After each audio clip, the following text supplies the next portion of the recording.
財政司司長曾俊華嘅最新網誌題為樓市面對冰與火，冰係指環球經濟疲弱，外圍不穩定因素已經累積去到危險水平，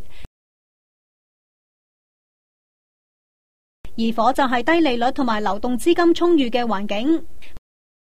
曾俊華解釋，歐債危機同埋美國疲弱嘅經濟拖累亞洲經濟增長放緩，預計今年本地生產總值只會有1%至3%嘅實質增長，低於過去10年嘅平均增幅。不過喺低息同埋充裕嘅流動資金推動下，本地樓市成交自從2月起大幅反彈。上個月嘅整體樓價較舊年12月累計上升8%，咁相比起1997年嘅高峰高出13%。佢指樓市走勢難測，極有可能出現大上大落，對整體經濟同埋金融穩定造成嚴重嘅衝擊。佢再次提醒市民，置業要量力而為，港府亦都會密切留意市況，如有需要會毫不猶豫推出措施，確保樓市健康平穩發展。